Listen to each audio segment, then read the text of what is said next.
Following the Food and Drug Administration's full approval of the Pfizer vaccine today, President Biden was quick to push for an expansion of the vaccine mandates in the workplace. If you're a business leader, a nonprofit leader, a state or local leader who has been waiting for full FDA approval to require vaccinations, I call on you now to do that. Require it. Do what I did last month. Require your employees to get vaccinated or face strict requirements.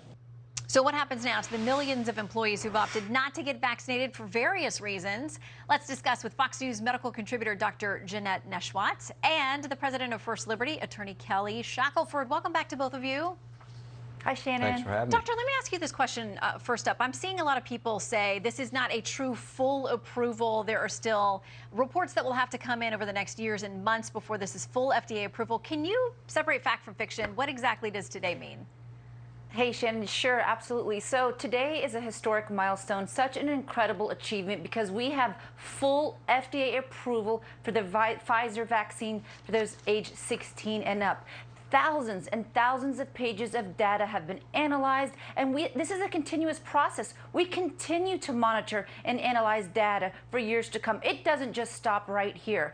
So it is fully approved. What it is not fully approved, though, is for the age between 12 and 15. And that's because we need more time. We need at least 6 months to pass. But right now, it's fully approved. We have lots of data that shows it's highly safe and effective.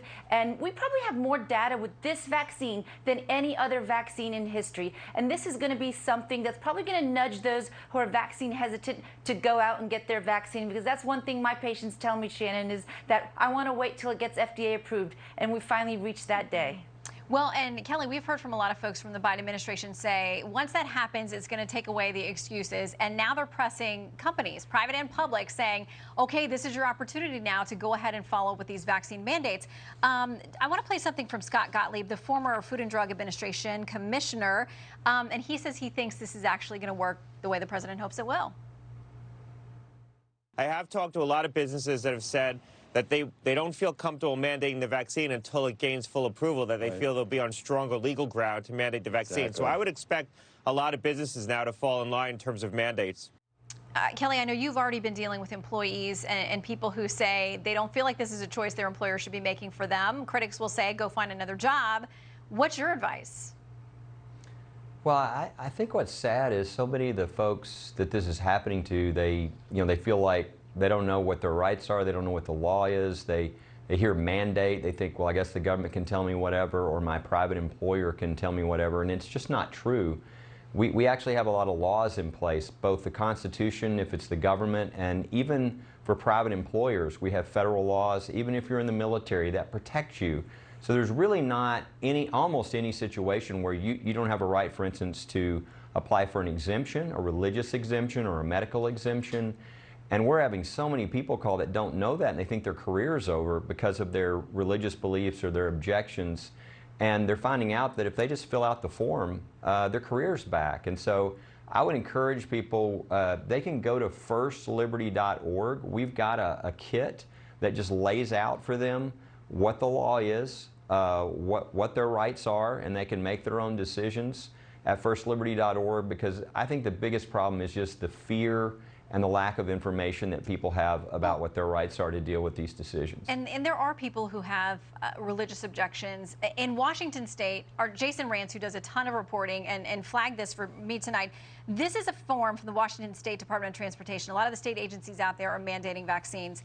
If you try to apply for religious conviction exemption, look at this one line that says, if you affirm or agree that you have never received a vaccine or medicine from a healthcare provider as an adult. I mean, Kelly, is that part of the deal? You have to say, I've never taken medicine from a healthcare provider as an adult, or else your religious exemption request is not legit?